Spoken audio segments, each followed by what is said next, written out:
സംസ്ഥാനത്ത് വ്യാപക മഴ തുടരുകയാണ്.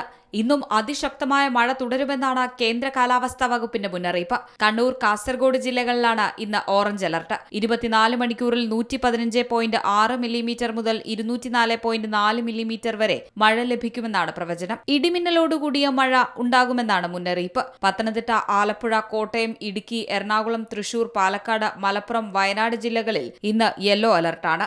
24 മണിക്കൂറിൽ 64.5 മില്ലിമീറ്റർ മുതൽ 115.5 മില്ലിമീറ്റർ വരെ മഴ ലഭിക്കുന്ന സാഹചര്യത്തിലാണ് യെല്ലോ അലർട്ട് പ്രവചിക്കപ്പെടുന്നത്. നാളെയും ഒറ്റപ്പെട്ടയിടങ്ങളിൽ ശക്തമായ മഴയുണ്ടാകുമെന്നാണ് മുന്നറിയിപ്പ്. ആലപ്പുഴ, എറണാകുളം, തൃശൂർ, പാലക്കാട്, മലപ്പുറം, കോഴിക്കോട്, വയനാട്, കണ്ണൂർ, കാസർഗോഡ് ജില്ലകളിലാണ് യെല്ലോ മുന്നറിയിപ്പ്. തൃശൂർ, മലപ്പുറം, വയനാട്, കണ്ണൂർ, കാസർഗോഡ് ജില്ലകളിൽ ജൂലൈ 2-ന് യെല്ലോ അലർട്ടാണ്. ജൂലൈ 3-നും 4-നും എറണാകുളം, ഇടുക്കി, കോഴിക്കോട്, കണ്ണൂർ, കാസർഗോഡ് ജില്ലകളിലാണ് യെല്ലോ അലർട്ട്. ജൂലൈ ആദ്യവാരം വരെ മഴ തുടരുമെന്നാണ് കാലാവസ്ഥാ നിരീക്ഷണ കേന്ദ്രത്തിന്റെ മുന്നറിയിപ്പ്. അറബിക്കടലിന് മുകളിലും തെലങ്കാനയ്ക്ക് സമീപ പ്രദേശങ്ങളിലും മുകളിലായി നിലനിൽക്കുന്ന ചക്രവാത ചുഴിയുടെ സ്വാധീനമടക്കമുള്ള കാരണങ്ങളാലാണ് സംസ്ഥാനത്ത് മഴ ശക്തി പ്രാപിക്കുന്നത്. കേരള, ലക്ഷദ്വീപ്, കർണാടക തീരങ്ങളിൽ മത്സ്യബന്ധനത്തിന് പോകാൻ പാടില്ല എന്ന നിർദ്ദേശവുമുണ്ട്. കേരള, ലക്ഷദ്വീപ് തീരങ്ങളിൽ മണിക്കൂറിൽ 40 മുതൽ 50 കിലോമീറ്റർ വരെയും ചില അവസരങ്ങളിൽ മണിക്കൂറിൽ 60 കിലോമീറ്റർ വരെയും വേഗതയിൽ ശക്തമായ കാറ്റിനും മോശം കാലാവസ്ഥയ്ക്കും സാധ്യതയുണ്ട്.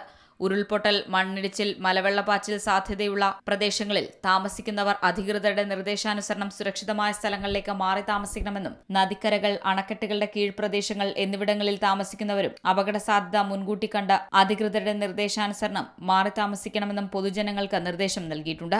See Malayalam news, Thiruvananthapuram. ഏറ്റവും പുതിയ വാർത്തകളും വിശേഷങ്ങളും വിരൽത്തുമ്പിലറിയാൻ സീ മലയാളം ന്യൂസ് എല്ലാ ഡിജിറ്റൽ പ്ലാറ്റ്ഫോമുകളിലും ലഭ്യം.